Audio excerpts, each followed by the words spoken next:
Hello. రాష్ట్ర ముఖ్యమంత్రి వర్యులు శ్రీ రేవంత్ రెడ్డి అన్న గారికి, అలాగే రాష్ట్ర ఉప ముఖ్యమంత్రి వర్యులు శ్రీ బట్టి విక్రమార్క గారికి, మరియు రాష్ట్ర ప్రభుత్వానికి, క్యాబినెట్ మంత్రులందరికీ,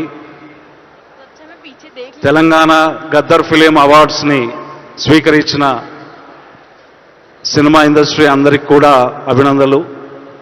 అట్లాగే గద్దర్ ఫౌండేషన్ని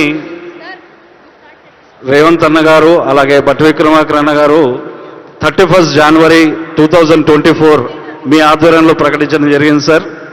అదేవిధంగా మీరు ప్రామిస్ చేసినట్టే ఈ అవార్డులను కూడా ఈరోజు ఇంత గొప్ప కార్యక్రమంగా నిర్వహిస్తూ ఉన్నారు. మీరు ప్రామిస్ చేసినట్టే గద్దర్ ఫౌండేషన్కి గద్దర్ విలువల్ని, నాన్న తీసుకొచ్చిన సాహిత్యం, తర్వాత ఆయన పాటించిన విలువల్ని ముందుకు తీసుకెళ్లడానికి ప్రోత్సహిస్తూ గద్దర్ ఫౌండేషన్కి 3 కోట్ల రూపాయలు శాంక్షన్ చేస్తూ మీరు తీసుకున్న నిర్ణయాన్ని మేము ఫౌండేషన్ తరఫున స్వాగతిస్తున్నాము, అభినందిస్తున్నాము. అట్లాగే ప్రతి జయంతికి కూడా గద్దర్ ఫౌండేషన్ని పార్టిసిపేట్ చేస్తూ దాని స్టేక్ హోల్డర్గా ఇచ్చారు సార్. దాన్ని కూడా మేము గద్దర్ ఫౌండేషన్ నుంచి కృతజ్ఞతలు తెలియజేసుకుంటున్నాము. అట్లాగే మీరు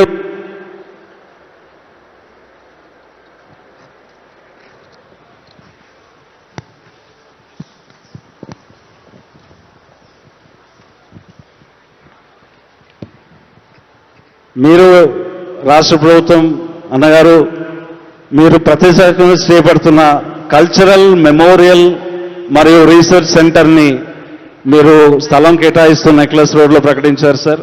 దాన్ని కూడా త్వరగా పూర్తి చేసి వచ్చే సంవత్సరం జయంతులు మరియు సినిమా ఇండస్ట్రీ ఫంక్షన్స్ కూడా అక్కడే చేసుకుందామని చెప్పి మరోసారి గద్దర్ ఫౌండేషన్ నుంచి మీకు ధన్యవాదాలు తెలియజేస్తున్నాను. మీకు బట్టి అన్నకు, రాష్ట్ర ప్రభుత్వానికి thank you very much sir. Thank you very much.